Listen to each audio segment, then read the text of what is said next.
Monsoon विधानसभा सत्र पर अब कांग्रेस ने ऐतराज जताया है। दरअसल नेता प्रतिपक्ष ने सवाल उठाए हैं। मध्य प्रदेश विधानसभा के मानसून सत्र को लेकर अधिसूचना जारी कर दी गई है।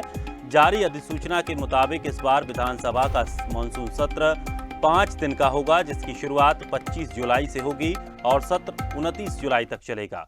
5 दिन तक चलने वाले मानसून सत्र के दौरान तमाम बैठकें और सरकारी काम होंगे। तो वहीं दूसरी तरफ मानसून सत्र के 5 दिन के होने के कारण विपक्ष ने ऐतराज जताते हुए सरकार पर निशाना साधा।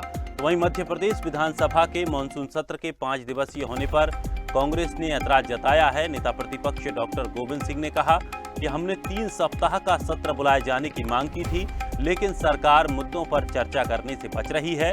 उन्होंने आरोप लगाते हुए कहा कि सरकार विपक्ष और जनता की आवाज दबाने की कोशिश कर रही है। गोविंद सिंह ने यह भी कहा कि सत्र की अवधि बढ़ाए जाने की मांग करते हुए कांग्रेस इस पूरे मामले को लेकर प्रदर्शन भी करेगी। तो 25 जुलाई से सत्र की शुरुआत होनी है, लेकिन शुरुआत का जो सत्र का समय है वो सिर्फ 5 दिन रखा गया है, जिसको लेकर विपक्ष ने ऐतराज जताया है और उन्होंने आरोप लगाया है। मोहम्मद ताहिर हमारे सहयोगी हमारे साथ बने हुए हैं। मोहम्मद ताहिर, क्या जानकारी मिल रही है?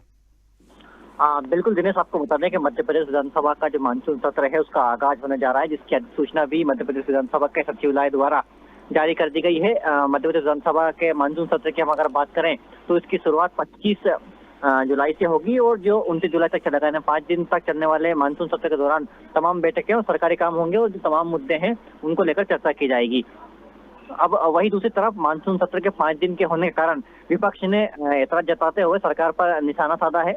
मध्य प्रदेश विधानसभा के मानसून सत्र के 5 दिवसीय सदस्य होने पर कांग्रेस का ऐतराज है और डॉक्टर जो नेता प्रतिपक्ष हैं उनके नेतृत्व में पहला सत्र है। उन्होंने मांग की है कि जो 3 सप्ताह का सत्र कम से कम बुला होना था, लेकिन ये सरकार ने 1 सप्ताह से भी कम समय का सत्र लगाया, जिसको लेकर कांग्रेस ने ऐतराज जताया है। उनका आरोप है कि सरकार विपक्ष और जनता की आवाज दबाने की कोशिश कर रही है।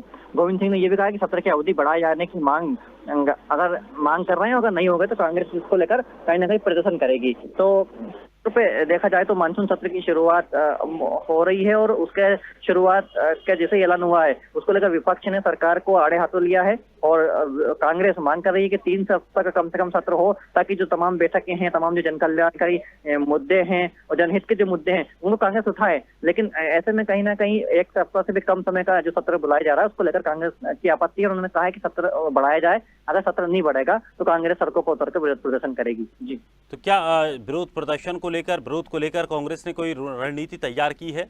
नहीं, अभी सिर्फ मांग की गई है नेता प्रतिपक्ष द्वारा। जैसे कल अधिसूचना उसकी जारी हुई थी कि 1 सप्ताह का 5 दिन का सत्र रहेगा, जो 25 से शुरू होकर 29 तक चलेगा। अब उसके बाद जैसे ही सत्र हुआ तो उसके बाद नेता प्रतिपक्ष भोपाल में नहीं है, जो कि अभी ग्वालियर में है, तो उन्होंने वहीं पर ऐलान किया था कि हमने 3 सप्ताह का सत्र की मांग की थी। यानी कम से कम उनके मतलब जो सत्र है उसकी अवधि 3 सप्ताह होना चाहिए, लेकिन 1 सप्ताह से भी कम की अवधि में सत्र को बुलाया जा रहा है, जिससे कांग्रेस को आपत्ति है। उनका आरोप है कि जिसमें जो तमाम मुद्दे हैं उसको ठीक से नहीं रखा जाएगा और विपक्ष जो है कि उन बातों पर चर्चा नहीं करना चाहता, इसलिए कम समय कम अवधि में जो है कि सत्र बुलाया जा रहा है। तो सरकार की तरफ से कोई प्रतिक्रिया?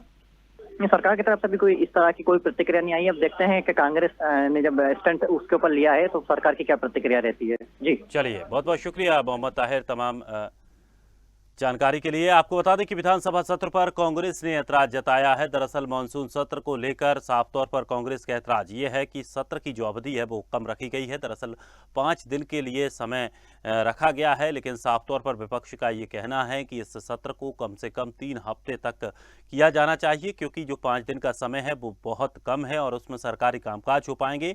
और उन्होंने साफ तौर पर आरोप भी लगाया है कि सरकार जवाब देने से बचना चाहती है, इसीलिए सरकार ने ये 5 दिन का समय रखा है।